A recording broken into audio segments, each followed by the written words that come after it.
Hello, everybody, and welcome to another episode of Hairyman Hoaxes and Hoodwinks.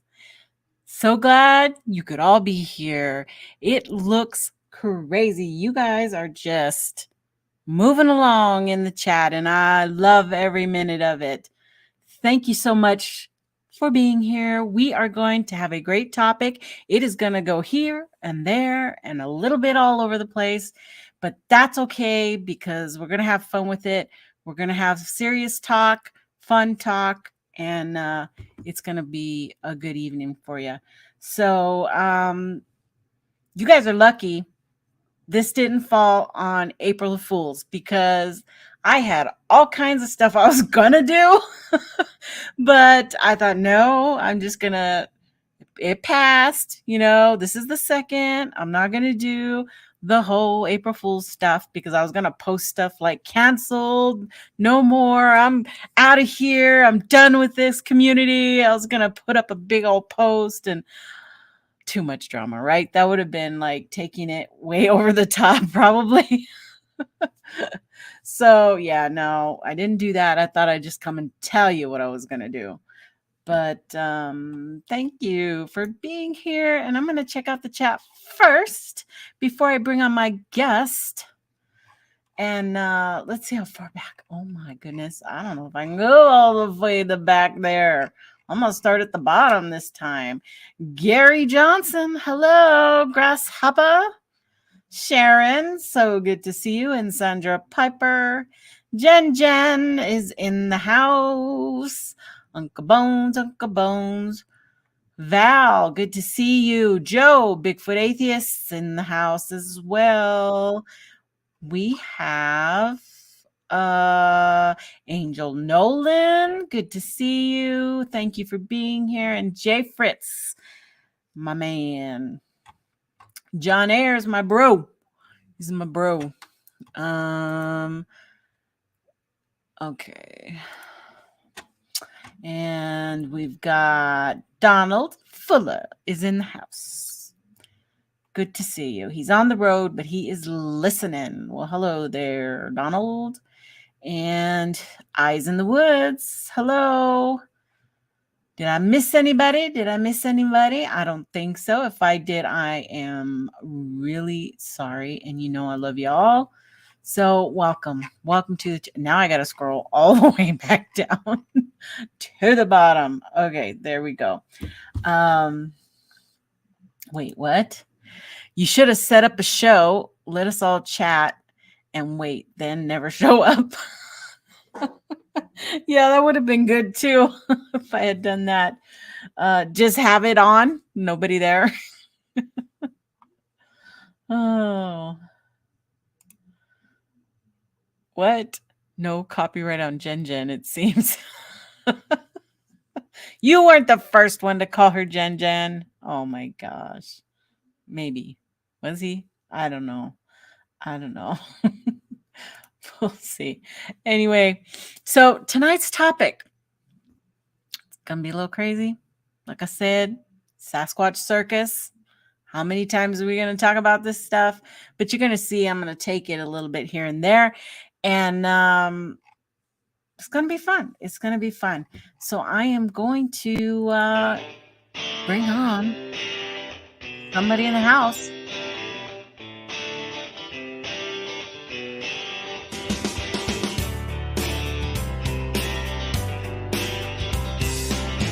Mr. Jeff Harding. Jeff Bro is in the house.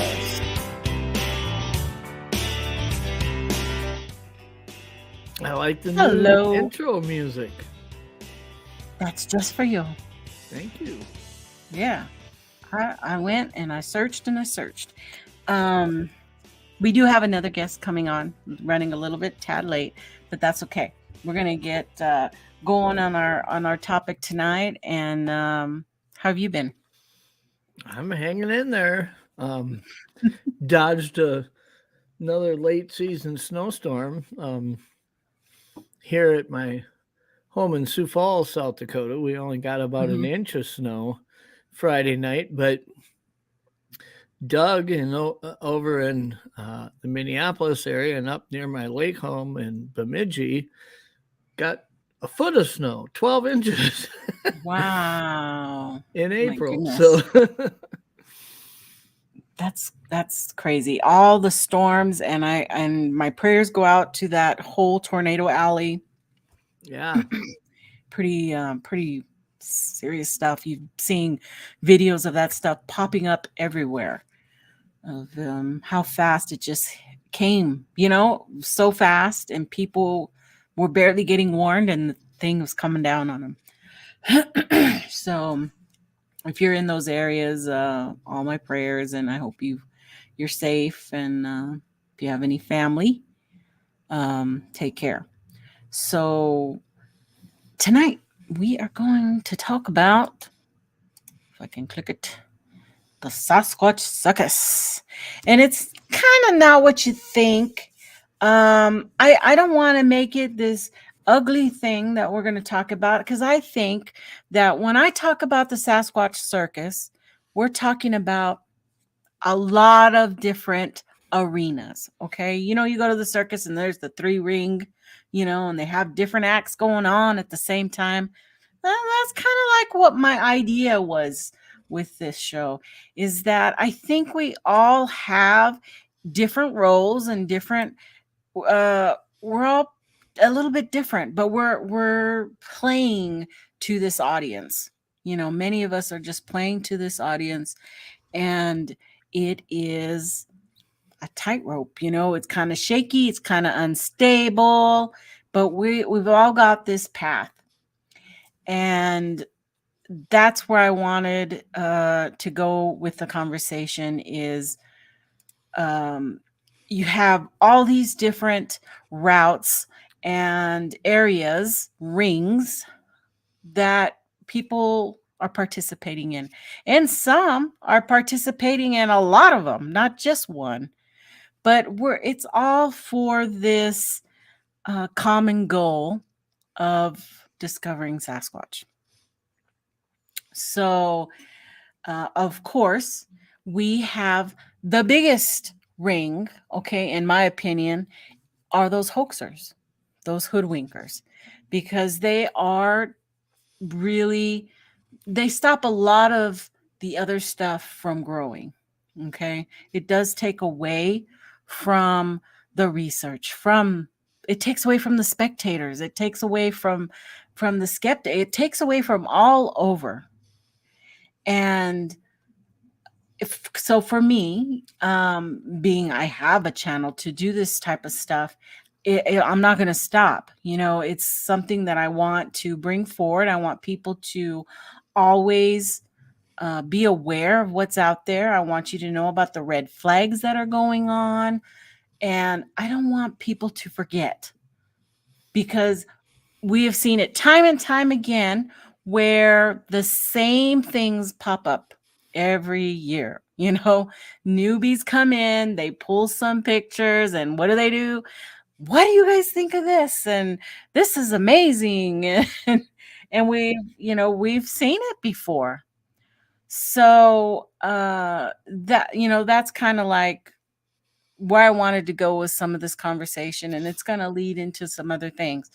But our guest is here, my other guest. So let me see if I can find my guest. We'll start. There it goes.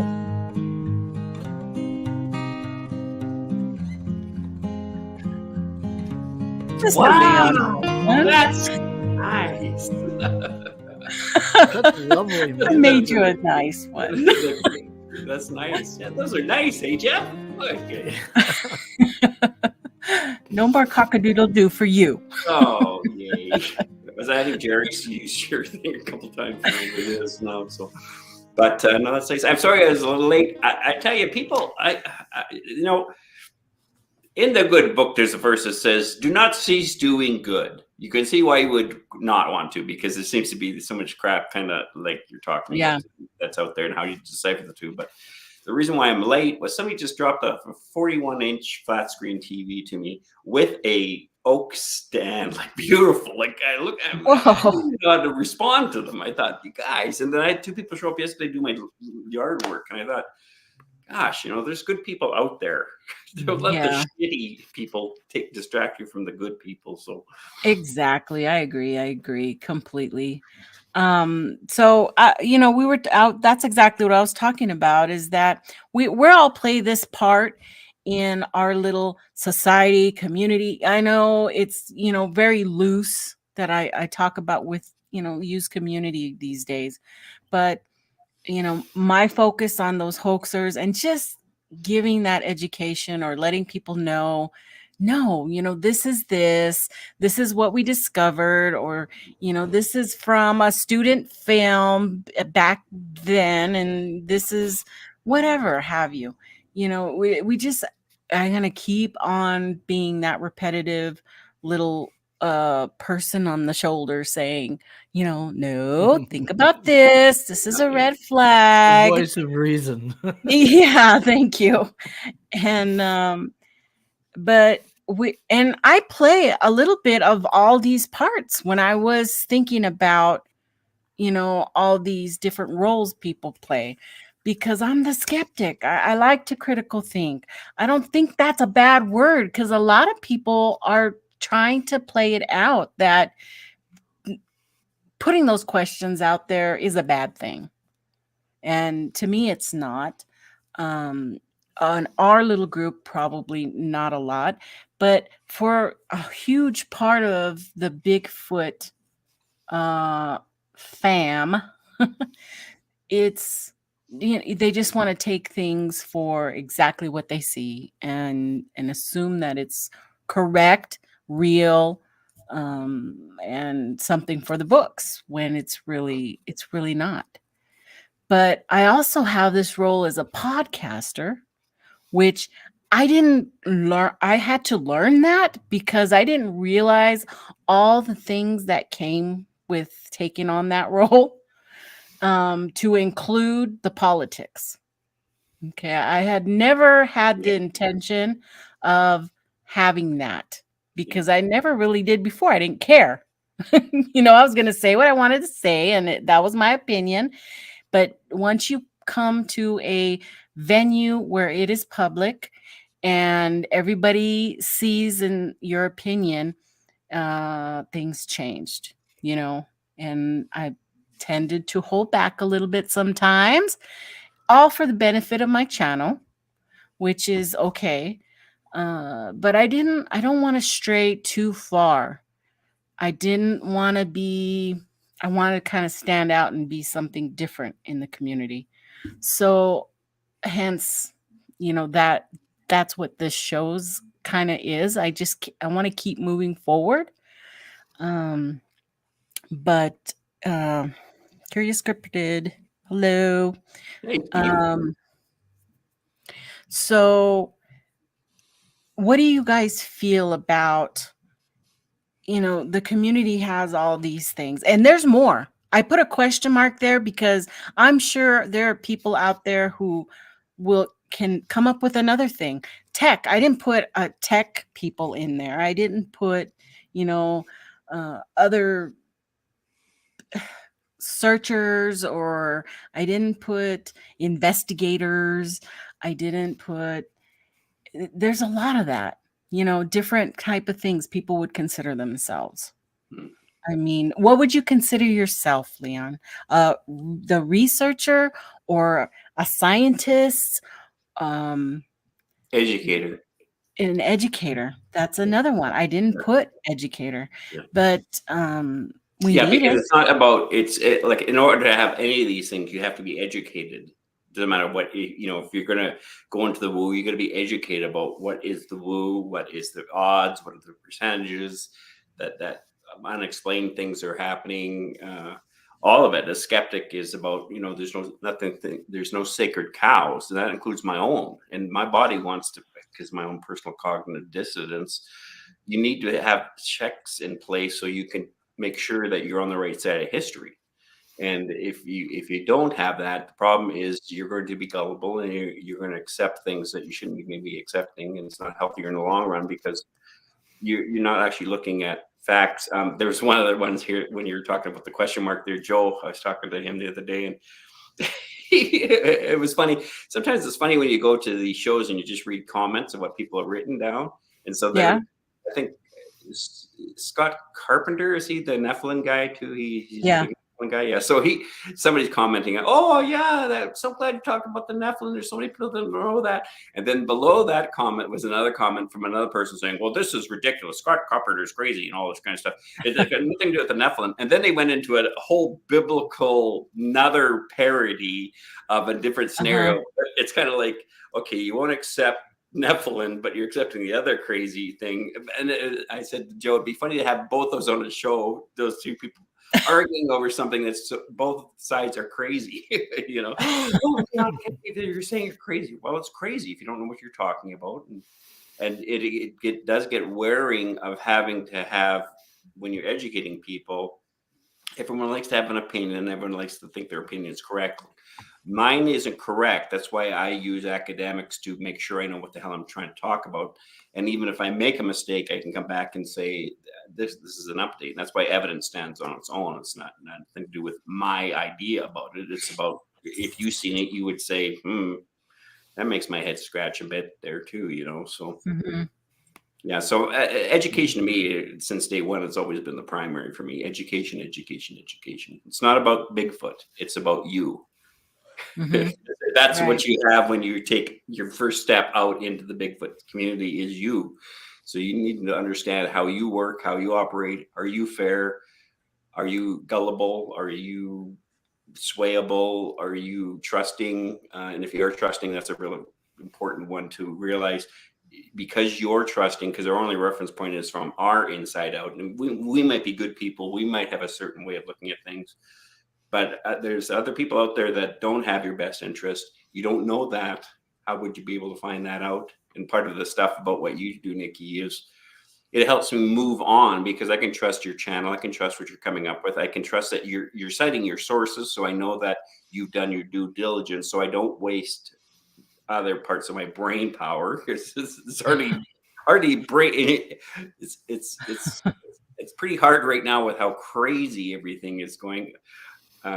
In the world, not to decipher everything. Like, again, I don't know if it's a over 50s or 60s thing right now, but I want to get a timer. I was talking to Blaine, who dropped off this TV today, about in the last 2 days, I've heard every single person use the word crazy at the minimum 5 times. Wow. Yeah. In the last 2 days. So do that. Check yourself. When you go around this week, see how many people use the word "it's crazy out here." It's crazy out here. That number is increased in the last few years, and there's a good reason for it, which tells me it's a scary reason. Is there's a lot of unknown.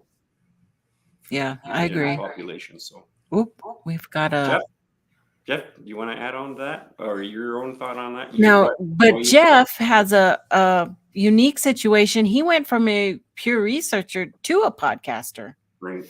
You know, and before that, I mean, I spent 35 years as an experiencer, somebody who had an experience at 18 years old, and finally reached a point to where the whole research part was for myself, really trying to better understand what happened that day. What was I looking at that day? And that process kind of brought me into those who are familiar. I mean, I said more often than not on Joe's show and Muggs' show, the last thing this community needed was another Bigfoot channel, right?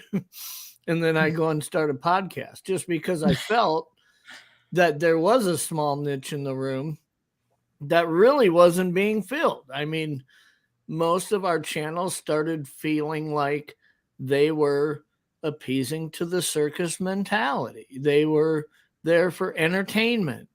And I really didn't care much about numbers or subs or money. I don't really, whether I got 10 people that follow that channel or 1,000, I could care less. Really, for me, it was about just talking about the nuts and bolts, tech and tactics of research. That I didn't see enough people talking about that. Mm-hmm.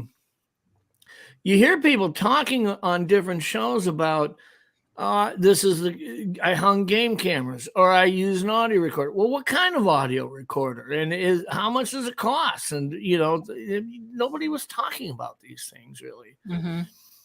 So that was kind of the idea behind starting the show. But I think at heart, I'll always be kind of that boots on the ground mentality. But even that I approach a little bit differently. I don't go out every weekend. My time that I spend trying to research is usually on a larger project. And that, the next one that I'm going to work on is vector collection of DNA samples of vertebrate mammals. And it's about a 4-month-long project. Is it really targeted towards Bigfoot? Not necessarily. In these areas that I'm going to be, I'd like to see if I can get a DNA blood sample from a mosquito on every vertebrate mammal that's there. Because if I could, if over time you can show that you've collected these samples from every mammal that's in that area, now you have a question. Why aren't we getting one from a Bigfoot?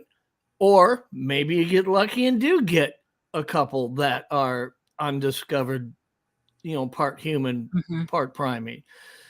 But I think it's kind of a thumbs up, thumbs down deal. If you could collect DNA samples through vector collection of every vertebrate mammal in an area except for Bigfoot, you kind of got to start looking at, does that give science the ability to put kind of reinforce the thumbs down to it, Mm-hmm. So, but that's a big project, and that's a big. It involves a lot of people that aren't even in the Bigfoot world. Right? They're from universities and labs and partnerships formed, not trying to support an agenda. Just come up with data that can be used either way. Right. And that just makes more arenas, more of these rings out there that we're trying to all come together for this one purpose. And they all have their own goals, their own reasonings for being there, for doing that, and for discovering Bigfoot. The scientists want knowledge. The critical thinkers want answers. The hoaxers want money. Some of them want money. Some of them want prestige or notoriety. So, there's always this end game to a lot of things. But a lot of the scientists we need, they need the funding. They need funding. They can't do it for free. And it's very costly. So without backing from their institutions, there's no way, a lot of them will get involved. Some will. We've seen a few. But I'm sure in the beginning it was even hard for Dr. Meldrum to, start getting involved in all that. Well, I think the interesting thing with Meldrum is that when you keep getting data sat in your lap and people keep saying, look at this, what does it look like?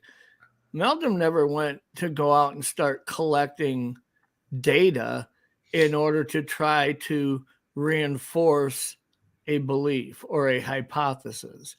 And it just ended up where he kept moving, looking at what he had in front of him, and kind of developed into what he's known for in this community now. Nobody was willing to look at these samples, so he looked at them and kind of ended up to a point where he had to draw a conclusion. Does this make sense? Is it real? Isn't it real? Yeah.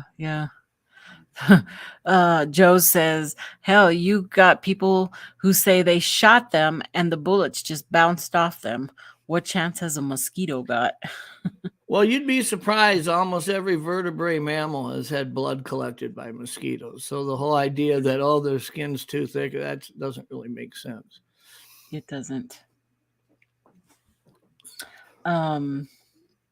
So if we all have this common ground, I mean, I like to think that we don't want to portray Bigfoot as this big, nasty thing out there that's out to kill us.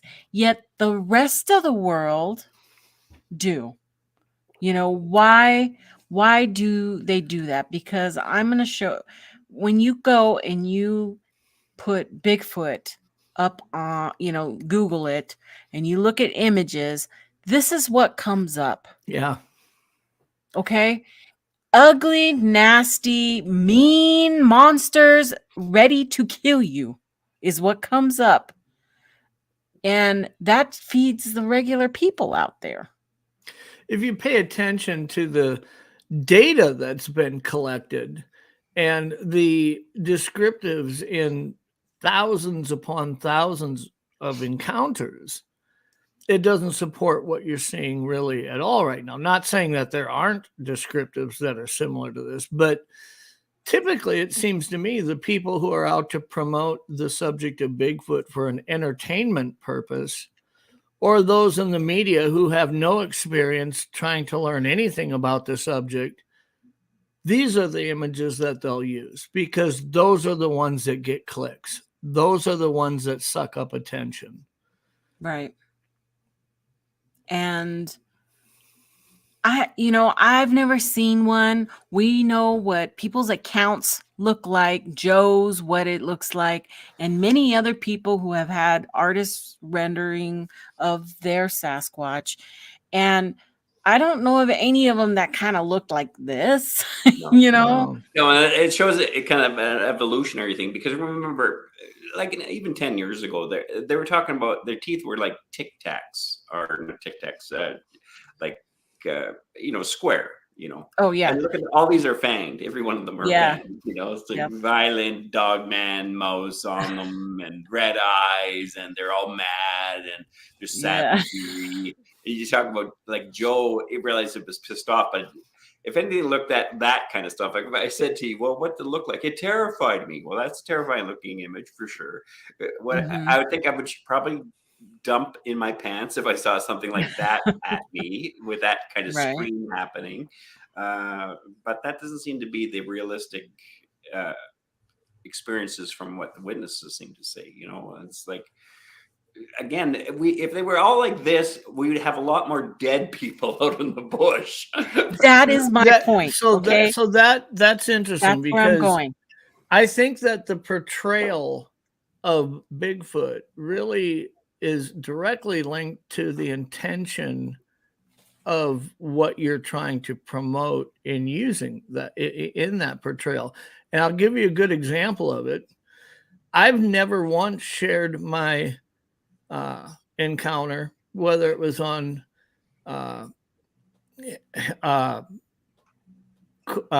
Hanreddy's channel, Joe's channel, any of these channels that I've shared it on. I've never once used a descriptive that I was attacked by a Bigfoot. Never have I said that.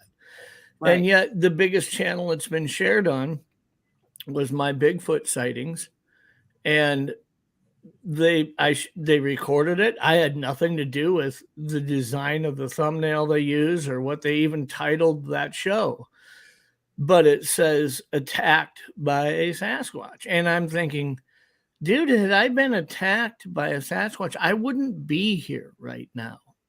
Okay. Yeah. I believe that they, by nature, if their main goal is to be elusive and undiscovered for the most part, when they say human, there's one thing that they work towards, and that's, I want you to leave. I don't want you here. They might start out breaking branches or making sounds or making vocalizations that typically will scare people off. They think it might be a bear. I got to get out of here. And when that doesn't work, maybe they throw a rock or they throw things. I don't know. Some of this is speculation, but I'm just hearing other people's encounters. And they just keep ramping it up till maybe they say, I've got to show myself. And quite honestly, in my in my encounter, all it did was it was holding a branch that it just kind of shucked forward. Yeah. And that's it. How anybody would say that was being attacked by something is if it wanted to kill me, it could have hit me with like a baseball bat with that thing before I even knew it was there. Yep. And so I look at the intention of why did they title that show that way? Because that gets attention and that gets clicks. Yep. Click, click, click. It is, it's creative license. And I have to say, I've done that too. You want a catchy thumbnail so that people will come and check out your channel and see what you have to share. And that's the way the rest of the world is as well, So people make movies. They want them to get watched. They're going to make that title, that artwork be the scariest, catchiest thing they can do so they can get more views. And we know, because we're in that community, that, that's not the thing. That's not the way really, but the portrayal is already there. So we're already on this uphill battle, of teaching. It's already because I'm looking at the people outside of the community. Those people, if we got them involved, maybe there's more doctors, more PhDs, more people that we can get into the community where we can, help us look at, maybe there's hair people who can just look at the hair for us, and offer their services on the side or things of that nature. We just need more of the word because frankly, we're portrayed as a joke out there half the time. If you go and you pull up any newsreel of Sasquatch scene, they're like, making jokes about the whole thing, So it is. It's an uphill battle. I think a lot of us are willing to do that, trying to get information out there. But it's exactly how you had said about, these creatures. And it made me start thinking about how we think of them. Intelligence versus instincts. Okay. We want to speculate and to assume that they're just like you said, Jeff, that he wasn't trying to kill you. He just wanted you to get out the way. He wanted you to move on and to get off his little island and be done with you guys. Is it, that's what we're assuming because of what happened.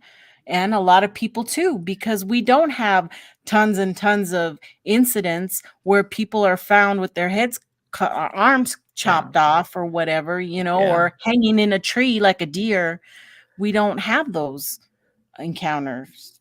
And I think another important thing that you said is that if we're going to learn about them and try to get out in the field to where maybe assuming that we're in an area that one may be, or some may be, even be able to have some type of interaction, you've got to start thinking, well, how would they perceive this, not how I'm going to perceive this. And we see examples of that all the time. Me and Leon have talked about this. It's like the whole world revolves around us, right? People are talking about how I was walking down a path and I saw these two trees crossed and there was a little stick was woven into a thing and it left it for me. And it's like, dude, what makes you think it left it for you? Okay. Maybe it made this out of reverence for one of its clan or family members that it lost. Or maybe it, who knows why it would have made it. But the assumption they did it for me is such a human freaking ridiculous approach to it. Yes. And I so agree. the intelligence versus instincts thing, we've got to remove our human perception of this and instead say, if I lived in the woods 24 hours a day, 365 days a year for decades, And my ability to survive is to remain elusive. What are the things I would teach my children? How would I spend my time? How would I perceive somebody walking through an area? All of these things. And so when I think, like, even using my encounter as an example, if you've got something that's on a high point on this island and it sees a lake that it's on day after day with no boat traffic, here comes this little boat and it pulls up on the shore and 3 young guys get out of it and 2 of them are pissing on the beach and one of them goes exploring, walking up a trail. I mean, this isn't just like it walked out and saw somebody. I mean, for several minutes, it's probably really getting frustrated with these people aren't leaving, right? But yet, when I share the encounter, I'll have people say, man, you're lucky you lived through that. And I'm like, at what point when you hear that encounter, do you think it wanted to kill me? I mean, there is no point to where you would assume that, really, you know? So I think it's important to look at how would it perceive situations and what would it do to simply get you to leave and leave it alone so it can keep being elusive, keep being alone and undiscovered. And I think that's primarily its number one goal if it's going to survive. Right. But yeah, everyone moves too spooky, like scared. When you have an encounter of anything unknown, you move to scared because you don't know what it is. So it's unknown. You can't predict what it's going to do. And then you go to your second standby defense, which is your brain tries to relate to something you do know. And again, like I don't like looking at these barrages of people's ideas of what they think a Sasquatch looks like, because I think it'll count. I don't think any time if I see a Sasquatch with my adult eyes, I don't think at any time they'll look like any of those. The same way when people can draw freaky grizzly pictures and stuff like that. And I've seen grizzlies, they never look, there's just such a difference between something that is real in front of you compared to something that is visual. But the problem is my brain now has these imageries in my head. So I hear a twig snap and all the imagery is spooky, scary, freaked outness, you know, Right. or people making narrations about certain calls out there saying that these are Sasquatches. And I was joking about it the other day with somebody online. And I said, well, Leon, what would you do if you heard that? And I said, I would tell everybody, just go to bed. It's a coyote. You know, but I've never heard a coyote do that. I don't care. It's a coyote. I'm going to have a good sleep. But you guys can be up all night freaking out about it. But, and even if it shoots up, let's get a camera crew and go get it on film so we can say to everybody else, hey, see, it was a coyote, you guys. Like, don't waste your time. We do have this other end where in history we have the stories, okay, the anecdotal, the Fred Beck Ape Canyon attack, they were attacked, but you know, we don't have a whole lot of proof of that. The Bowman story, Albert Osman, they were all attacked, you know, and these were older stories in our history. But what is that? You know, is it just them creating this storyline? Well, I think it's probably from I think it's, again, I mean, we, even as human beings, we have a tendency of thinking we think like people who were before us 100 years ago. Like, look at, if you're on the unknown and you're in a cabin and you're having experience like that, you're going to use words that seem, from your angle, your positioning, they're attacking you. Well, look, if a grizzly is going to attack me, you will know that a grizzly is attacking me because I will not look like this. I will be dead. This is attacking. But from my angle, that grizzly, I'm worried about it attacking. So my narration is going to be the story of a grizzly that seemed like it was attacking me. And sometimes, yes, they do attack you. Sometimes they just buff charge you. And I've got some photos. So that's you know what I mean? So I mean, it's yeah. I mean, that movie that what's his name did there? The Edge. No, I can't remember. It was with the guy who did Titanic. DiCaprio when that grizzly jumps on him. Oh, the Reverends. Yeah. The Reverends. Yeah, that happened grizzly, here in that's South one Dakota. of the best realistic grizzly attacks I think I've ever seen in Yeah. regards to a motion picture doing one. But that's such an interesting movie, just because, side note here, where it happened, if you go there right now here in South Dakota, it's farmland. It doesn't look anything like that movie, but it has changed so much over 100 years of people settling and develop, farming and things. But yeah, it was that attack. I agree, Leon. I mean, you talk about people. There are people that say I don't like horror movies just because I don't like really being scared watching a movie. You could watch that movie for the adventure genre and do some serious damage to yourself watching that movie if you aren't prepared to how that guy is attacked by that bear. Right. That is crazy.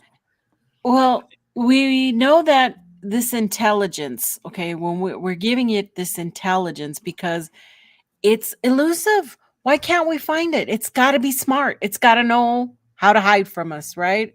And be away. Is it shy? It's a private creature, and when we do see them, is it it's like luck on our side and it's a mistake on their end that they made a mistake by allowing us to see them? That that's kind of how most of us are thinking about how they have this intelligence. Is it was a mistake that they let us see them. It was because it was a juvenile and it didn't know any better, crossing the road or what have you. And then you've got those instincts where, have we been lucky this whole time to not be killed off by these things? Well, it is interesting when you look at a lot of different encounters, not like Joe's encounter. When I hear all these, every time I hear an encounter, what I really look for is, where was the vulnerable point that Bigfoot got caught in? And if it's focused on pursuing game and all of a sudden it's like, whoa, here's another person. Maybe normally he would have been aware that these other people were there long before he was, but he was so focused on tracking a game animal and so vested in that process, kind of got caught with his pants down. Yeah, I look for those moments in a lot of different things. Like when they said we were walking along and saw this, if they had a dog with them and the dog was running 150 feet up in front of them, maybe it was focused on the dog, and then all of a sudden it's standing there and you see it. It didn't even realize there was a human there, right? You kind of can pinpoint, how did it become vulnerable for something that's supposed to be so good at being elusive? Mm-hmm. How did it get caught with its pants down and be seen? And it's interesting how many encounters you can kind of piece that together. Leon has talked a lot in the past about our senses sometimes get overloaded. The more visually vested we are in something, we might not be aware of what we're hearing in great detail. Mm-hmm. And, I've seen that with other game animals. I've walked up on a mountain lion before and had it scream at me and scared the living crap out of me. But I was approaching 5 deer that were by the edge of a lake, and I had just came around the corner and seen them. And yet this thing was sitting in a tree line watching those deer. It may have 6 hours invested into trying to stalk those deer and get it in the right position. And now all of a sudden here I come walking along. That's going to agitate that mountain lion to a point like, I'm vested in this. These are mine. Whereas 99 out of 100 times, if you'd walk up in the presence of a mountain lion, it's going to run away. It does not want to be around a human. Mm-hmm. So It's kind of interesting how in a lot of these encounters, we can identify, how did it become vulnerable in that particular moment? Just another angle on that too. It's like when you have intelligence versus instinct. I have yet, from my angle, have ever heard any testimony where it doesn't lean towards more instinct than intelligence. Yeah. Because if you did the scenarios, like I was thinking in my head about when I've come across deer by accident, when I come across cougar by accident, when I come across black bear, grizzly by accident, elk by accident, moose by accident, cows by accident, free ranging cows, it's always the same sort of response that they're doing. And like Joe, we were talking the other day about his encounter a bit, and I said, when you saw it, did it see you before you saw it? No, it was looking at me. And then, was it any motion? He said no. So when you look at when an animal sees you, whether it be a deer, elk, cougar, anything, it goes to fight, flight, freeze. Those are the primary of the. There's also faint and then friendship. That's more of the human reaction to it. But so you look at the animal, Sasquatch. Joe goes, "Whoa, the thing is not moving." I said, "Did it move at all after you noticed it?" No. So it's still stuck at frozen. It's not moving to a fight position. It's not moving to a flight position. It's stationary. That's froze. So when you look at a deer, you look at an elk, you look again. I have been, like I said, 25 feet from, or 25 yards, whatever that would be there, maybe 25 feet, I guess, from a grizzly that was out to eat me. You know, it had motion. The motion was, I'm coming to get you and I'm going to eat you. Mine was freeze, stop. And then I had to recalibrate everything. And that's all happening in my, like, again. And we have those stories from Jay. You know, he was just minding his own business sitting there when the pigs came by, and then he saw one chasing after the pigs, you know. Right. And so then the intelligence same part, with Joe, you know, and the deer. Is that the problem I think a lot of us have is we only have our inside reference points. And so we do as human beings have a tendency of projecting onto them what we think they should have. So if they have intelligence, like intelligence is measured at a kind of a spectrum. So what type of intelligence do they have? Do they have like a magpie intelligence or crow intelligence where they can figure out how to get food in 7 different techniques or 7 different moves kind of thing, that kind of intelligence? They're like dolphins or like elephants. What kind of intelligence are we talking about? And again, even with those type of animals, is that a level of intelligence, but I don't think they're out, you know, they're not out cognitively thinking about, I'm going to be elusive to the humans. You know, I don't think that's how they would train their offspring. I think their offspring are watching them, how they're responding when they're seeing things, just like your toddler does when they go to the lake or sometime and they have an experience, they check in. That's counterdependency. They check in with you to see what your facial reaction is. And if you're smiling, they're, oh, okay, it's okay. They'll risk a bit more, you know. But if you're freaked out, they're going to freak out and they're going to start crying. You know, there to help them out, right? Yeah. And that's what I mean. It's very cautious. And when we don't have the unknown, what we come into is this playing field where we start grabbing on to these ideas and their human traits instead of stay natural. All the animals I've ever seen that had experience with are the same responses I would have gotten from like the aggressive predatorial style of animals, you could say, that we're talking about in regards to Sasquatch in people's reports of what they've come across in Sasquatch.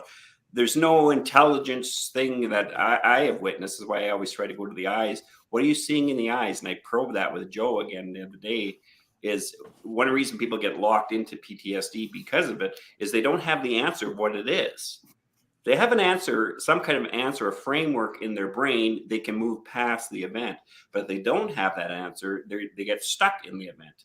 And you watch with Joe, a couple times I've already asked him online, well, what is it you're looking at, Joe? Tell us what you're looking at. You see how we froze up? Yeah, I have no idea. I don't know.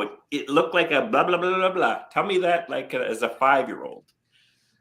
Yeah. A Sasquatch. Okay, what's a Sasquatch to a 5-year-old?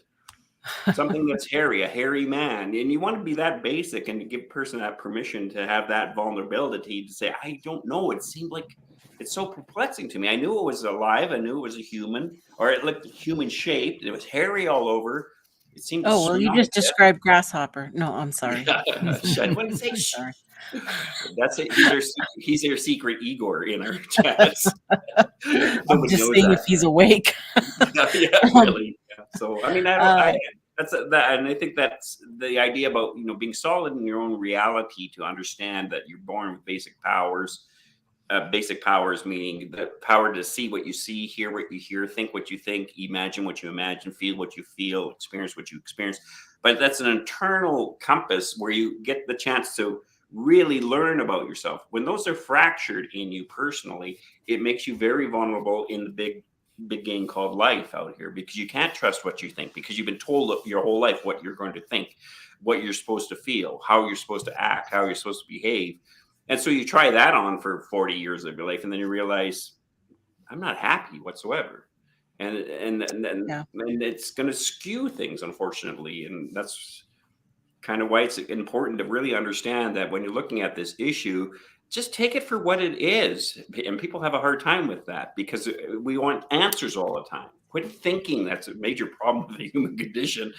Reflect. Don't think. Reflect. You go down, you check in with yourself. Thinking is you're just stuck in your head thinking, what was that? What was that? And that's PTSD. When you talk to Joe and Jay, and that this thinking, you're regurgitating.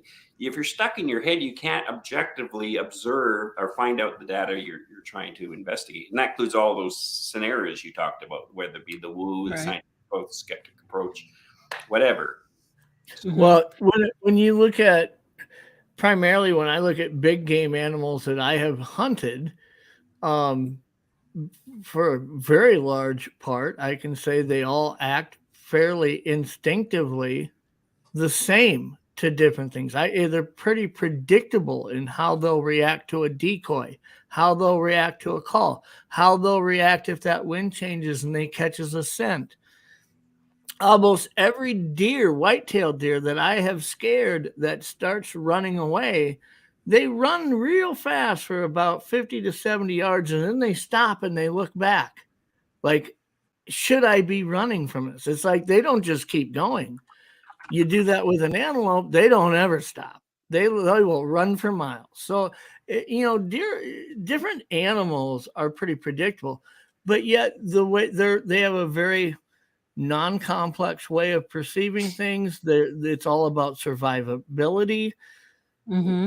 If we're to attribute Bigfoot to having the ability to be this, not only this close in relation and development to a human or a lot of primates, but have complex ways of thinking and reacting to things, we don't really know what that can look like. I mean, if you think about it this way, if somebody was to walk into a convenience store to rob the place at gunpoint, humans react differently. Some humans will run at the bum rush the guy and try to tackle him. Some curl up on the ground and start crying. They're froze. Right. Some run into a bathroom and hide in a bathroom stall. They're thinking, what's the best way to survive this? Some of them are running, looking for a back door. I mean, every human reacts differently to something like that, which makes us really different than other vertebrate mammal, large mammal species. So if we're to say that maybe Bigfoot, we can attribute some of that unpredictable nature and how they would respond to something because they have a more complex way of thinking. Maybe some of them are shyer than others. Maybe some of them are, you know what I mean? So it's a little bit harder to say, well, if you do this, this is how they'll respond. I don't know that that's a real good way to make an assumption. You know what I mean? Right. But well, I want to swing this around. Time to look at that other 3-ring circle. Okay. And if we're talking about these instincts and what Bigfoot do, we have to compare it, right? So we compare it to bears, and we already talked about that because we know they have to eat probably the same thing, and they live in the same area. So we know bears can hurt us, and that gives us that whole scare, okay? Because we know the damage they can do.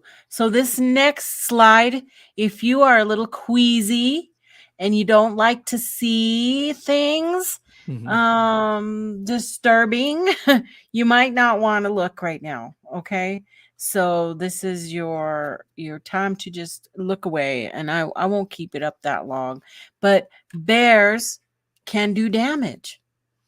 Mm-hmm. And that's the scary thing for us, because we've heard all the stories, and we've heard all those horror stories of, I was just minding my own business and then he just, took my face off.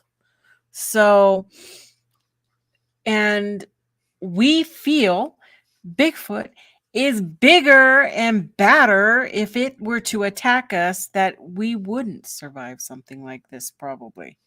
If it wanted to exterminate us, he could. 800 pounds or more, and 10 to 14, 15 feet tall, that we wouldn't really stand a chance. So, but we're not hearing all those stories of all those attacks. Well, that's a good point. That's a very good point, because again, if they're out there doing this, where are the pictures of the survivors like this? Yes. Mm-hmm. And so I don't think they are like that. And I think that's the thing is, I think, yeah, exactly. This guy here, this is magical thinking to extreme example of what he was. He was acting like he was part of nature, the kumbaya kind of thing. And I worked with guys in the bush that had that mentality, is you better get that out of your system. We had bear attacks every day when we were up in the Fort Nelson area, which is just close to the Headless Valley, that river, and it was the craziest bears I've ever seen in my life, because they never went after anything that we left on the landing pad.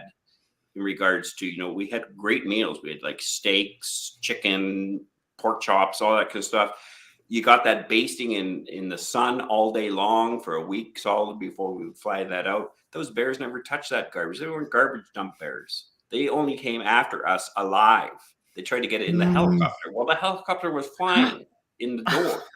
And wow. We were killing a bear a day for 17 days. The day we arrived, there was 2 crews of us, one of 40 and one of 50.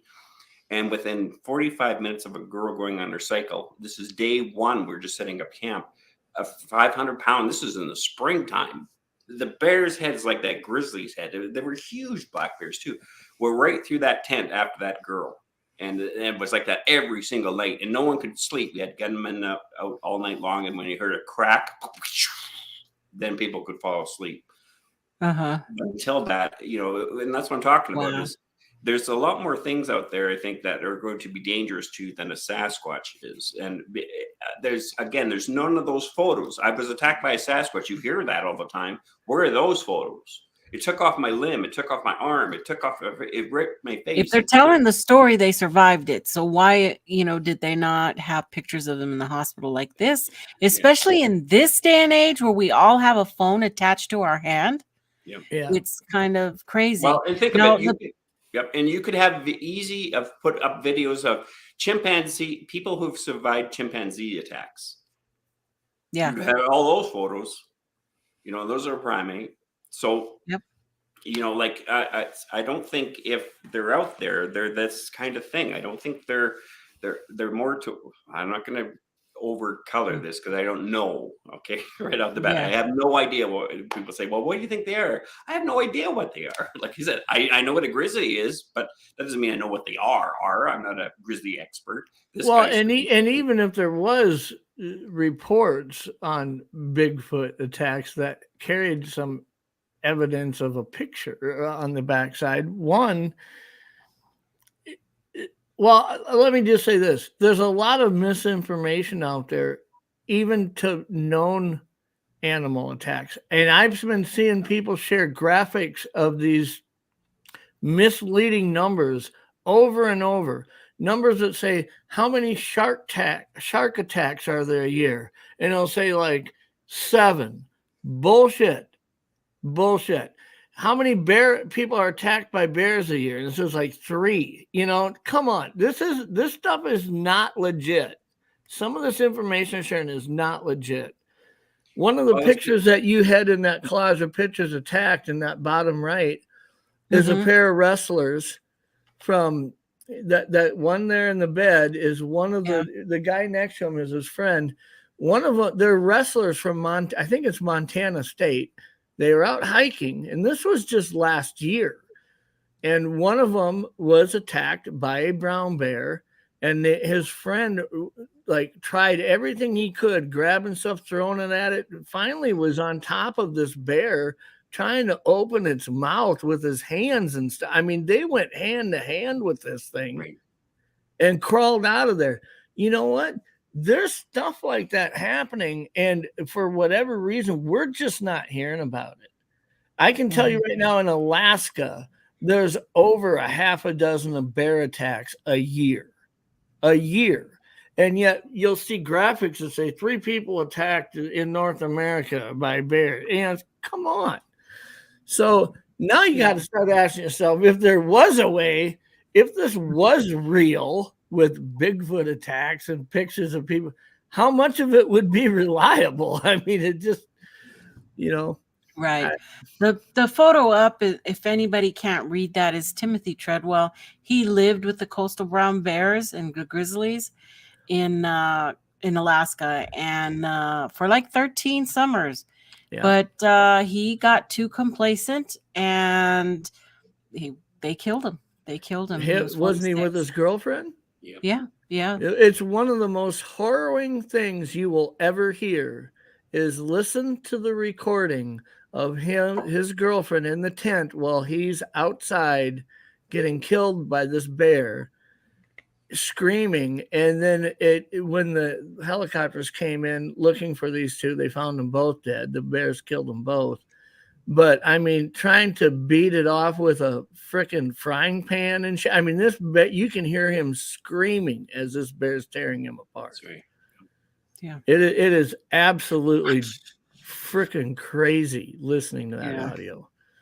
So now we've got bears, and we're gonna jump again, because this is where I get real skeptical when it comes to bear prints. Okay, and people, saying, "Oh, I found a Bigfoot print," and all this stuff, but then we have these photos, amazing photos of these grizzly paws and a black bear, and they look like toes, when they're walking. Now, professional trackers are going to know the difference, and they're going to know, but we're not all trackers. Right.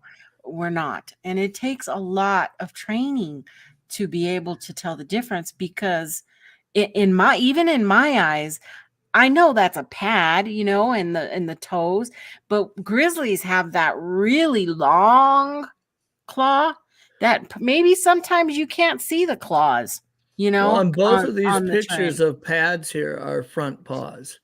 If you saw the rear paw of a bear, you'd really be surprised at how long it is. Well, that's where the double step comes in. And another one too, I've had people send to me raccoon feet, like tracks of raccoons. Little ones, especially the back. Their back looks like and they say it's a child Sasquatch, right? It's like, no, it's a raccoon print, and it does look very huge. Oh, well, I had somebody convinced she had a baby Bigfoot print, and it was a possum. You could totally tell it was a possum print. What really surprised? Go ahead, Leon. No, Jeff, I allow you to go ahead. What blows me away is if you look at trackers and scientists who very accurately identify the difference between mountain lion prints and canine prints of like wolves. Very similar in size, very similar in shape too. But there's a difference. Mountain lions don't have claws out when they're walking. And every time these guys identify tracks and they start analyzing them, it comes down to, are those little claw etchings on the front leading edge of the tracks present or not? Because if they aren't, they're going to attribute them to a canine. If they are, they're going to attribute them to a canine. And if they aren't, they're likely to attribute them to a mountain lion. And yet when it comes to suspected Bigfoot prints, how come that's not the same science here? these bears, I've seen people show pictures that they say this is a Bigfoot track. You can see the claw marks in the ground.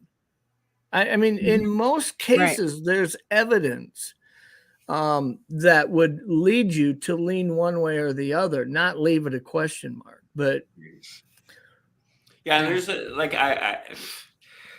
again, there's so many people that mean well, and it's like Steve talks about, curious about, Dunning-Kruger effect. A lot of us believe we know what we're saying when we don't. We're not educated or trained enough to see it. And I don't know how many times I've seen people pull out their tracks, and I'm looking at it, that's a human track, or put it on the track on the front of their books or in their books. Those are human tracks. Now I can't. How Leon? Well, because I know about tracks. I know about human tracks. The other thing that confuses people, like that right foot on the bottom, or the right hand bottom footprint there. So if that was a human footprint, sometimes what happens with the human footprint is when it goes in, it slides. So it makes the track a lot wider looking. So it looks more like that left hand, bottom left hand thing. And people, but what you're looking for is if you can visually, remember they used to have those paintings. I can't remember what they were. They're like 3D paintings, and you would stare at them, and you couldn't stare at it. And then eventually it shows up. Yeah. After you see it and you learn how to look at things, those pictures, if you look at them enough times, your brain learns a different way of looking at things. And that's when I talk about reading the ground. So when you're reading a track, it's the same thing. Is you can what your brain automatically starts looking for is the look for the human track and how to see it in that whole experience of what a person's actually looking at. Yeah, and then that's the other thing too. It's like a lot of these people, like you're saying, Jeff, and I think that's Tristan, isn't it? Is Kaiji Ninja? Yeah. Yeah, a lot of people they see a double track. And again, if you have Squatch on your brain, and it's hard to find tracks. So you have to, again, that's why I always go back to snow, finding if there is someone has legitimate snow tracks of a Sasquatch. Yeah, man, you're going to follow that for miles if you know what you're looking for, and you're going to find out. And I agree with Joe here. I've seen a lot of black bear prints that you couldn't see claw prints, but I've never seen a brown bear track where you couldn't see the claw prints. Right. And here's another just side note that's interesting. You hear a lot of people who, like Leon said, who think they know what they're talking about. They'll say, well, that's a bear print. And if you said, well, was it a black bear or brown bear? And they say, I'm not sure. These are look at these the back steps. The front of the pad is almost straight across. It's not curved. And look at the toe placement on a brown bear, straight across left to right. There's no curvature. So you'll hear people that don't know the difference between, they don't know what kind of a bear print they're looking at, but they're going to turn around and try to tell you how this other print here was a Bigfoot. How would you know anything about what a Bigfoot print looks like when you don't even know the difference between a black bear and a brown bear print? I mean, we see this happen a lot when people are playing that role of I know everything, I know what I'm talking about. Yeah. Well, it's kind of like if you're looking, and that's why it's good, learn about tracking. So when you're out in the bush looking for Sasquatch, you can look at other tracks. And so I did a video bit about that, about a deer and a pregnant deer, a buck. How would you know the difference? How would you know if the buck has a big rack on its head? What would show you in the track that would be true? Another one is like canine. You come across a lot of people walking their dogs and stuff. How do you tell a dog, domesticated dog walk compared to a wolf or a coyote walk? Well, one thing is coyote walk and wolf walk are going to walk in straight lines. Yes, your dog does walk in straight lines ahead of you. But a dog, if it's off leash, will usually do like it'll zigzag. Right? And the other thing about it is the nails are different because the nails of a domesticated dog are always clipped all the time, so they're thicker. A wild dog, or not a wild dog, but like a wolf or a coyote, they're going to have thinner nail claw marks on their pads. Jeff, the other thing about a cougar track, at least I don't know, maybe it's a BC thing, because we had cougars in our area a lot this year. Like the animal wildlife this year was really over the top compared to what it usually is any other year. And Laura, who takes care of my chicken, she kept saying, we have a cougar. You know, and I'm thinking felines usually have 4 pads for toes. whereas a wolf will have 5. No, I agree with that. No, I wasn't too sure.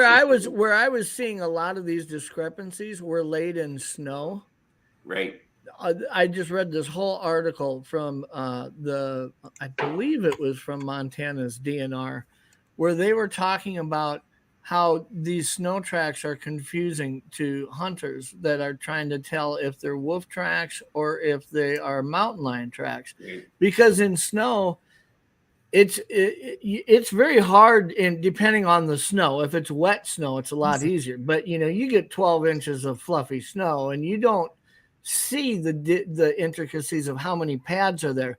But as that track punctures the surface of the snow, those claws lay their evidence there. Right. And that's usually where you're going to tell if you're looking at a mountain lion or a wolf track. If it's laid in dirt, there's an obvious difference between any canine track and a feline track. Well, it can be. What obvious to you and me, because we're in the bush a bit more, I think, isn't obvious to the general population and Bigfoot community that aren't in the bush as much as what we have been maybe in the past. But these photos were contributed by Tristan. So can you zoom up to that top one there? Zoom into the one next to his foot. That was an interesting one. Yeah. So what does that tell you right there when you're looking at energy distribution from a force going into another force? What does that one print show you right there? Well, it's got that curve you were talking about. So it was a black bear. And if it's a bear, it's going to be a front paw because it's such a short, compacted pad. Yeah. Yeah. And it's kind of heavy. Right, and you can also see by the back where the pad is there that's where the energy first would hit the ground and press in. If it was an extended foot, like a Sasquatch foot, that imprint would be a lot longer and a lot wider as well. Yeah. So in that pad, am I seeing the markings of the second print of the back leg behind? I don't think there is. Yeah, I think it's if you look above, can you lower it, make it smaller again, like originally it was? Yeah, if you zoom back out in front of it, I think that's a rear pad that's in front of it, right? Yeah, that's what it looks like to me. And one of the things that you're starting to see with rear pads too is a lot of when you see what appears to be like finger length toes, that rear pad's laid at an angle and with forward momentum so much off that back foot that those toes will hit the dirt and actually move backwards as it's propelling its weight forward off its back legs. Yeah, the other thing you want to look for too is when you're looking at stuff like that is you want to look at the dirt displacement. If it's on the front, on the side, on the back, meaning is it in motion? Is it flipping up any kind of soil or stationary? Is it running? Is it in that's what just train yourself on any type of track about looking for that kind of stuff. So if you do happen to come across something that's a Sasquatch track, and trust me, when you come across the Sasquatch track, if you're not trying to project onto it, you'll see exactly like, holy shit, that's where your brain's going to go. Like, what the heck is that I'm looking at? Like, that doesn't make any sense to me at all. That's not like you said, like, I like showing example pictures when I get to go to the bush of, here's a bear track, right. This is what it looks like. And so people can see it and have a reference point to know what they're looking at. Cause sometimes you won't see especially if you're in the Pacific West Coast, because everything's so downy over there with all that tiger jungle. Yeah. No raptor. I would never send him anything. I think he's got enough stuff to do. So, okay. Well, that was a great discussion, and it's your favorite time. It is your Show me what you got. But I have to find it. Show me what you got. Jim, you heard them said, show me what you got. Show me what you got. I want to see what you got. Oh boy. Far my head in. So I've only got a few of these. But this round, I need a little help because we're looking 4. Now we know this photo is fake. Okay, this was put out a while ago, and it was actually the girl and her grandpa or something, and he made wooden printer kind of feet that he was playing around with, and Didn't they have she like explained it all. She had, what was that? They had like a tourist shop too, that they were something using those footprints to kind of right around the shop area. And so it was known that these tracks were being laid. Right. Now she made a whole post about it, but those are the photos I'm looking for. I'm looking for the post where she shows the print thing and all of that, you know, because these are the things that we need to keep together, that I like to keep together. So when they pop up again, you just boom, boom, boom. You give them the information, give people those information, because they are saying this is real. Yeah. You know, and it's like, well, no, it's not. We already know that, but I don't have the proof. And everybody wants, well, prove it. You know, that's the first thing they want, is they want more information. So if you have that information, or if you've seen what group or something that, you know, that a whole story is on, please let me know. Shoot me a message, and so I can go collect it and keep it. What did somebody sent me something? Hold on. There was in one of the articles I read about this, they actually named the, I don't know if it's a convenience store or if it was a museum or tourist store, but I'll find that and send it to you, Nikki, because maybe if you start searching that, because from what I understand, that store was using this print to put prints out to show people what they would look like. And a week earlier, prior to this print being found, they actually had a camera crew there showing those things. So I'm guessing if we were able to search that store and whatnot, we might be able to find examples of those actual print things. I don't know what they were, if they were strapping them on their feet, I assume, but I don't know what I've never seen what they looked like in that case. That's what I want to see too. So if any of you have that information, just shoot it. Shoot it to me. So, or what? Just gonna leave that up for a second now. So you guys will everyone look at that picture now. Instinctually, intuitively, do you sense that it's not real yet? Yes or no? There's no right answer. It's about learning, right? So we instinctively look at that. That doesn't look like it's energy of something that's alive, that's moving across the ground. Notice the soil around the track as well. Yeah. So if you notice the soil, the imprint, there's no entranceway into that trackway. In other words, you're not seeing a lower section of the heel where the foot might have come down. Now people are saying, well, Sasquatch walks like this, kind of on a curve, and walks down straight on. That center part there where there's an arch there. Why is that? Why would that arch be there? Why is that arch the same texture as the surrounding ground? Is what you want to ask yourself. Visually, just take a look at it. It should still be disturbed. Yeah, I think that if you saw a side picture of these, what they were using to make these tracks, they actually have a blank spot, like a heeled shoe of a woman, that a woman would wear. And, so, do you guys know why they say that? To be a Sasquatch that only weighed about 110 pounds, because there really is no energy being put into the ground at all. They also talk about why there's only 4 toe marks. Did they say? I don't know. Yeah, I don't know. So you can get a footprint like that with 4 toe marks if the energy distribution is a slide again, where I think in the same area. So. Just like Jeff said, it was just a promotional thing for their little shop, you know, and wasn't meant to really hoax anybody. It was just the 4 toe marks may have been their trademark, not to be confused with an actual print if somebody was to find an actual print. Yeah. But so anyway, so that's that one. This one has been making the rounds again. It's just a shadow. Looks a little interesting, but And that's the rock cliff up top where the shadow is. Yeah, I should have blown that one up and put it on the side there.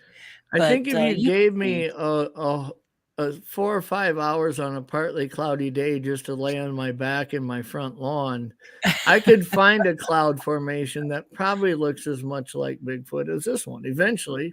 Yeah, for sure. For sure. Don't fall for this, people.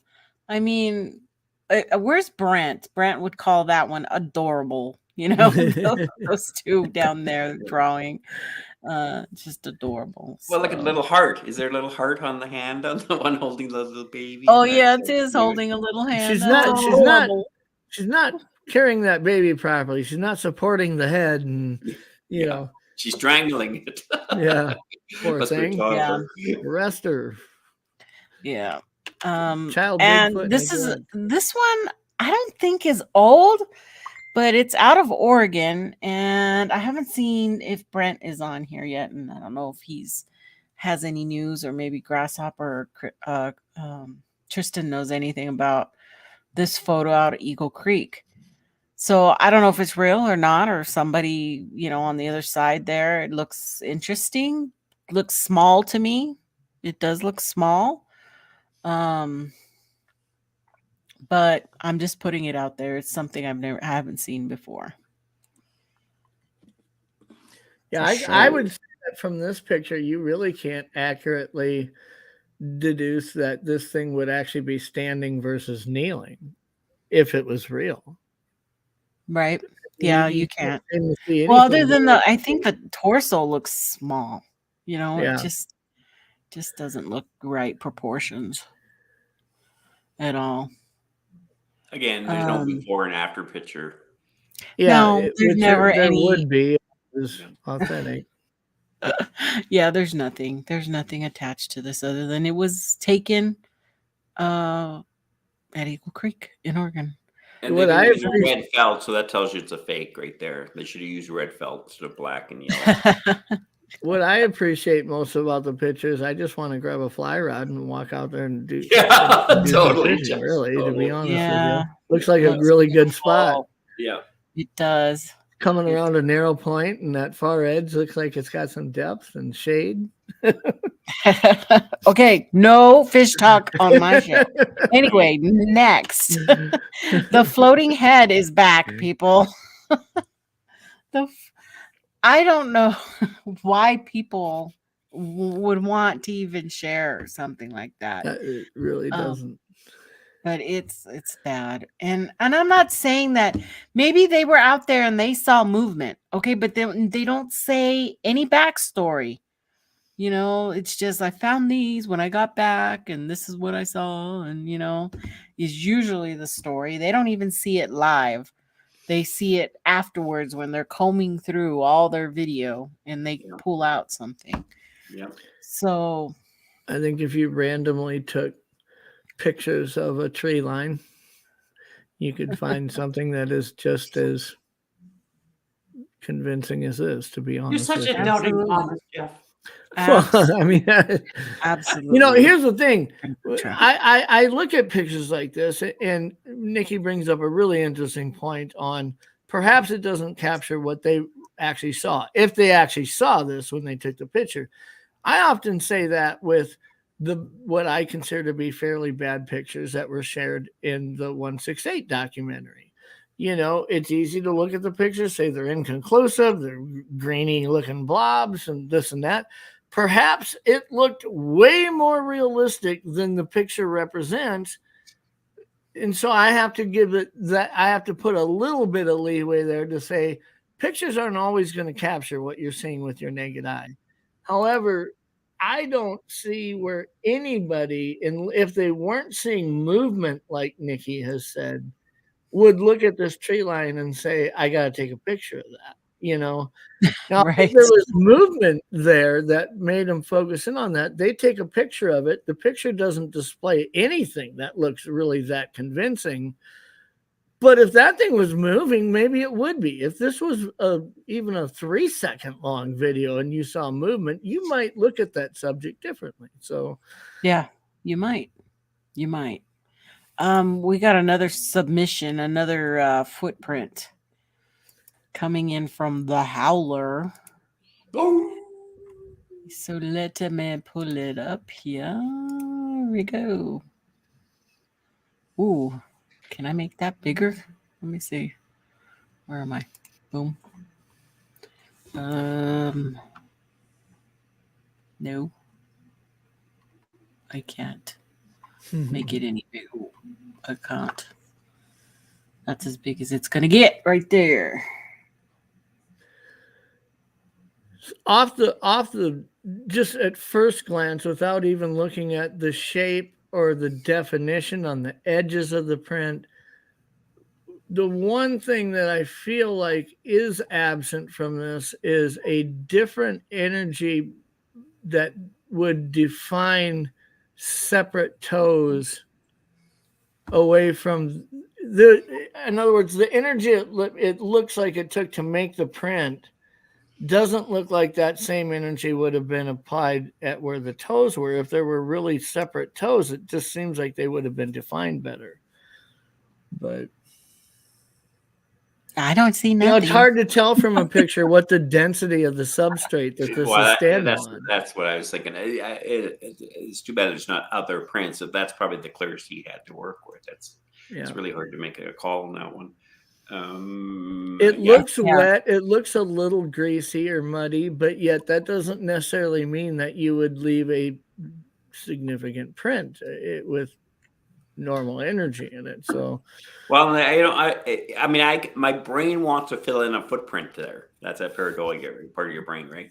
So I look at back where the heel could be, but I see that the heel could actually extend past the greenery in the bottom there. If I'm looking at the print correctly, like I said, I'm assuming the tops where the toes are and the bottoms are where the feet are, or the heel is. But again, to me, it's not a crystal clear kind of print to even make an assessment. And plus, I'm not there. Instead of people send you pictures and you're not there. I mean, you have to investigate stuff. Again, take a stick with you next time that's about 4 feet long. And do a circumference to see if there's any other prints within that step range. It seems to me that without a definitive front edge toe prints, now what you're missing is the ability to deduce it being, or to discount it being a double step print, because there likely wasn't toe prints left in the middle either. So. Well, you have to examine the soil around it and a whole bunch of a couple of other variances when it's a puzzle. You start off with one part of the puzzle and then you move to the next stage and the next stage and the next stage. You have to figure that kind of stuff out, kind of thing. It's not something where you just like, oh, I'm a super psychic, Oh, yes, his name was Elvin. Elvin the Sasquatch. He walks just like that. I can say that, but I'm a loony bin. Don't listen to me. Train yourself on tracking. You don't need us. Steve says one print means the portals were close together. Well, he does say that the print goes from top of the picture to the bottom, and that's about it. Who else sent me stuff? Well, if I was on my other computer, I'd send you a picture which would be interesting to take a peek at for sure. But I don't have it on this computer. I wonder if I could send it on this. Okay, let me get back over here. And oops, that's not what I wanted to do. This one. So there is that. And next we have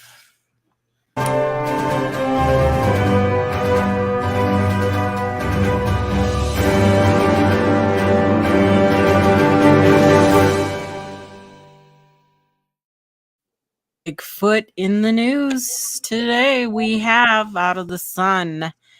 On April the 1st, a Bigfoot expert has revealed proof that Sasquatches have roamed our campgrounds, include a loud siren call that the creatures use to communicate. And of course, this is our good friend, Matt Moneymaker. He had several articles out this week. Some call Bigfoot a myth, while others believe Sasquatches are just elusive, able to dodge humans in their natural habitat. Matt Moneymaker, founder of the Field Researchers Organization and Sasquatch Hunter in Animals Planet Finding Bigfoot shared new evidence of Sasquatches in an exclusive interview with the U.S. Sun. The biggest misconception that people have is that they hear the word Bigfoot, they think that it's just referring to a single creature, Matt explained. He said that the media turned it into kind of a singular monster thing rather than a biological population. When explaining the creature's behavior, he said they're very intelligent and very clever. Matt said the people don't realize how elusive they are and how smart they are and how nocturnal they are, which makes it hard to not only catch a sighting but collect evidence of a Sasquatch. So nice. There you go. go. Then again, you know, he saw Sasquatches turn into moose in the best Sasquatch track race of 2020. Right. Okay.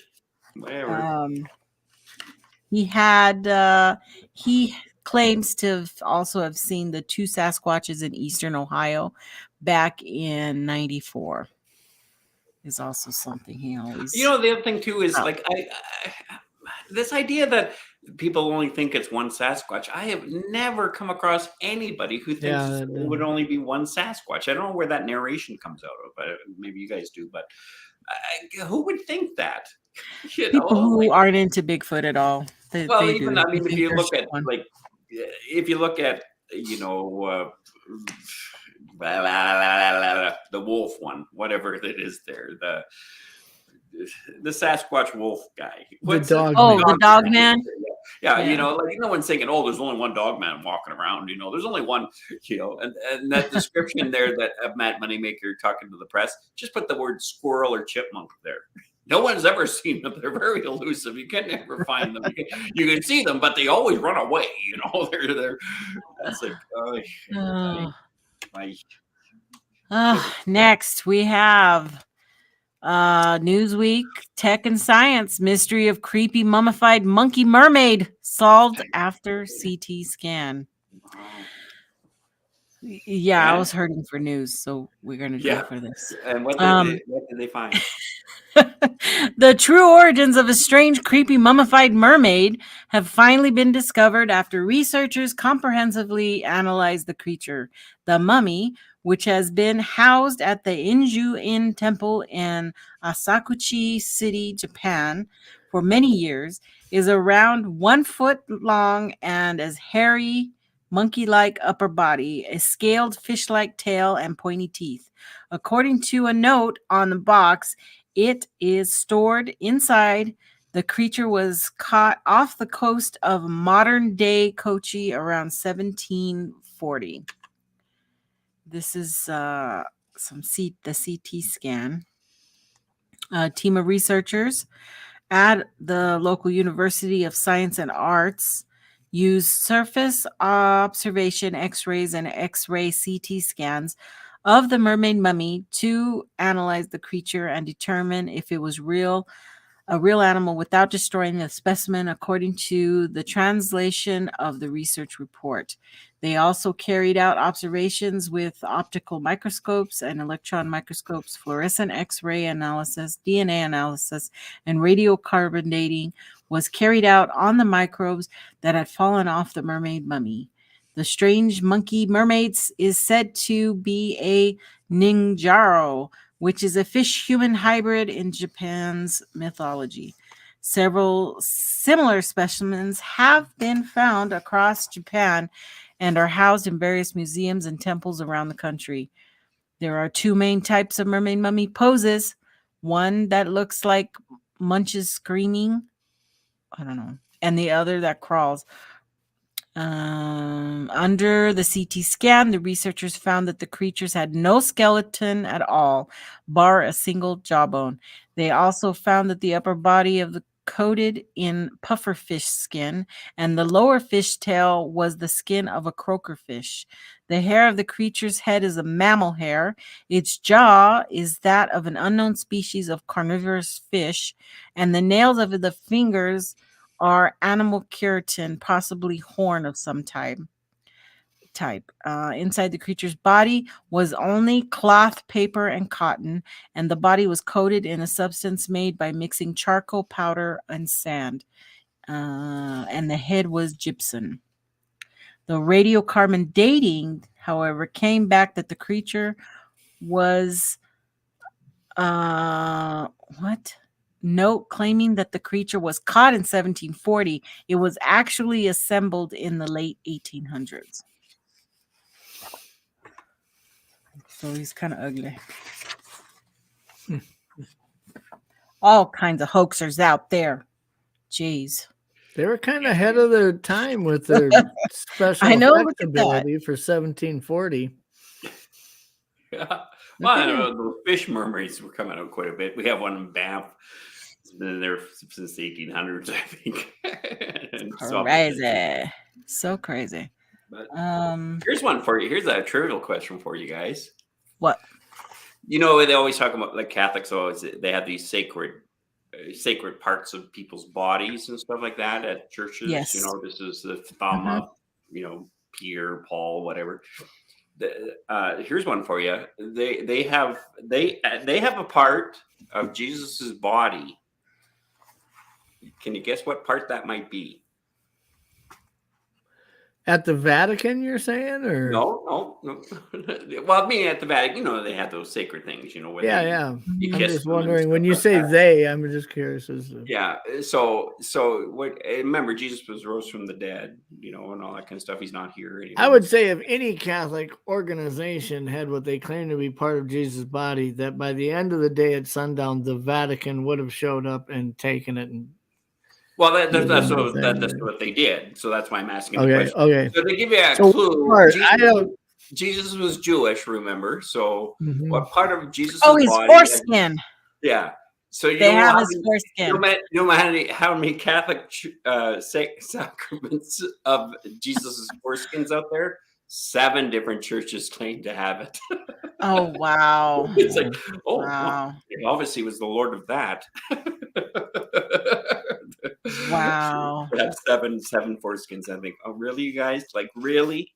You went back to find out during his, like, how many years after that? You know, you didn't know he's the Messiah. Right. You wouldn't have kept that. What do they do with foreskin, by the way, when they take it off? Anyone know historically what they used to do with that? Just curious. They stick it in your baby book. Question. I know it's a sacred cow, but it's an interesting one. So.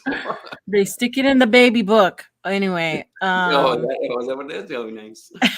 Make a brooch out of it or something. Yeah, I can see. There's relics all over. And, you know, I've actually been able to see several in Arizona. And it's just, you know, the whole story that goes. We're not going to go there because we don't want to go religious. Crazy religious story. So let's get this one done. 5 Bigfoot theories analyzed and the one that cannot be explained. Oh, that's so this was actually a little bit, this was done in March, but reports of Bigfoot have been made for decades, with some people convinced of their existence and others dismissing the myriad of claims made over the years by witnesses. For decades, I just read that, thousands of reels of film, photos, and firsthand reports have been poured over, with many found to be hoaxes and pranksters. Some of the infamous Patterson-Gimlin film from 1967 and shot in the wilds of Northern California, claiming to show a female Bigfoot, could not be so easily debunked, with people thinking for decades it was genuine. The truth of the matter is, for now, there is no way of knowing if Bigfoot, also known as Sasquatch, exists or if they are just people in furry costumes. However, there are several theories as to just what the ape man of the Americas could be. Reports and eyewitness statements. Is Bigfoot a lost species? Is Bigfoot a lost ape? Is Bigfoot a Native American spirit? Or is it all a hoax? So which is the 5th one they thought couldn't be explained? Is it all a hoax that can't be explained? Oh, okay. Yeah. It says, as rather famous TV show once said, the truth is out there. Ooh. Yeah, I mean, I think that's the natural route you take if you were going to try to convince a skeptic, is that let's concede and say that it's all a hoax.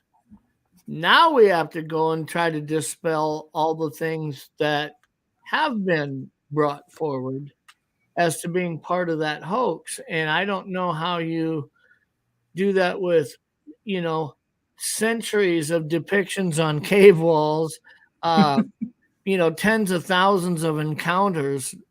And then you start getting into physical data that comes down to what appears to be living laid footprints with dermal ridges and no, I mean, you get to where it's almost more difficult to prove that it couldn't exist than it is to prove that there's a possibility that it does. I mean, so I can see where they say that's the one that you really can't dispel, is that it's a hoax. I think there's too much out there showing that it isn't a hoax to just throw it all in the dire fire, Yeah. I mean, we all go through, but these are great show topics. I might take each one of these in an individual basis here, and we could have a discussion on those. You will never know what's coming up next. Yeah, and is Bigfoot really a lost ape? I think it would know where it is. I don't know. I don't think it's actually lost. Lost. You lost. It's lost ape. So, Estes Park Bigfoot Days is coming up April 14th and 15th. I put this up there because Estes Park is beautiful and they're having a big old shindig thing over there. I put a picture. It's just smack dab in the heart of the Rockies. It's beautiful. I put a little map. It's kind of northwest of Denver. And just if you ever get a chance to vacation Colorado, highly recommend it. Or do the whole roundabout when you go all the way up through Wyoming and back down and around through the Yellowstone and all that area.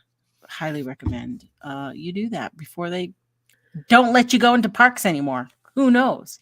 We don't know. But that's going on. And this is just a fun little thing for you. This is Adam Carpenter, and he did a song called Walkin with Bigfoot. I've seen this. Okay. And I put the link in the description. I can't play it here, folks, but it was played on the Upper Michigan Today news program.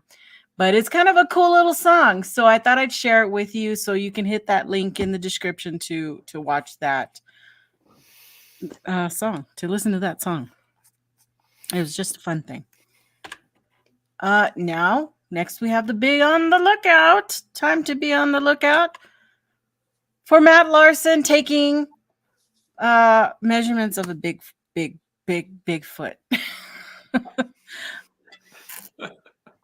He's still learning. Matt's still learning. Just for fun, Matt. I know if you're out there, he likes to silently be in the background. If you're there, I had to because you're funny.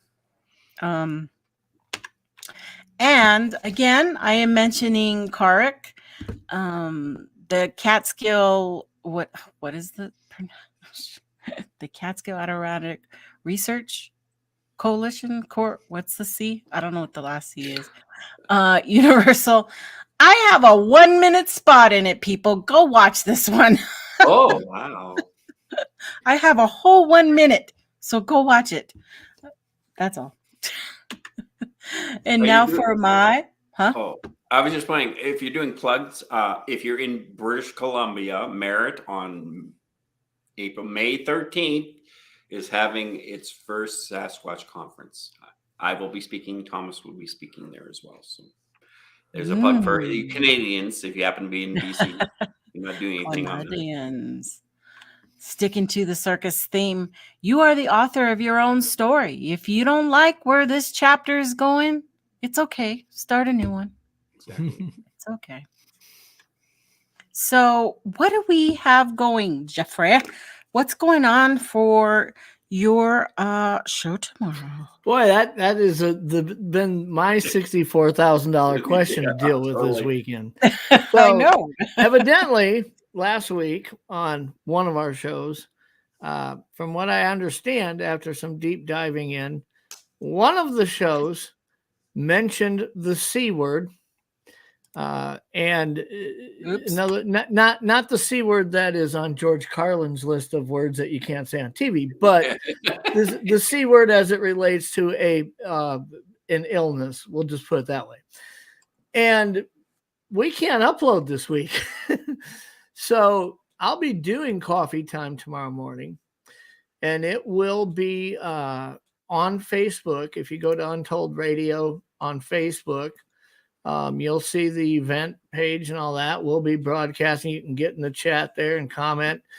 And on Friday, at the end of this week, the shows that are being done this week with Untold Radio Network will all be loaded up on Friday to catch up. But right now, to catch any of the shows, you got to see them on Facebook or Twitter or wherever. Now, that sucks because we don't have that live chat capability on YouTube. But in the big picture, YouTube is about 1/20th of our listenership when you look at all the podcast platforms and stuff. So it sucks that it happened. But we also were doing some deep diving on things that we don't want to talk about on YouTube because they have gotten very, very, just recently, very, very involved, especially in our community. There is one of the biggest channels on YouTube that deals with Bigfoot in our community, got a strike last week for misinformation. And the way that YouTube interpreted that TOS violation, from what I understand, is that they were talking about a creature that is not formally recognized by science, and therefore it was misinformation. And that is why they took the strike. I'm going to tell you this. If YouTube starts interpreting and applying those rules to all of us, we're all in trouble. Yeah. I am going to be starting my show. I noticed you have a disclaimer, Nikki, on the front of your show. I was talking to Joe about this. I was going to talk to Leon. I'm going to put up something as a disclaimer that simply says that and just acknowledge the fact that most of science does not recognize Bigfoot as a discovered species. The show is going to involve the experiences of the host and its guests. Much of the chat will be talking about things the same, but we recognize that science has not acknowledged this as a discovered species. And I would think that it'd be pretty hard to give me a TOS violation for talking about something from an opinion base after I've acknowledged that science hasn't discovered that. But I will tell you, most of the shows aren't doing that. And we're talking about a channel that has over 100,000 subs that took this TOS hit. And YouTube makes a lot of money off of that channel. A lot of money off of that channel. And for them to do that, it really makes me question, how safe are we to talk about things if we aren't going to disclose this at the beginning of the conversation? So, right. My big thing that this podcast is for entertainment purposes only. I'm good about saying that, Yeah. I'm just here as entertainer. Now, if I do use photos, videos, video clips, it's according to fair use. I criticize on them. I comment on them. I teach and do research with them, and that's it. You know? So I had to do that. I knew it was coming. It makes me wonder, though, if we're going to look at what you're going to apply the label of misinformation to, a fourth of the stuff you see on YouTube, if not more, you could throw into that category.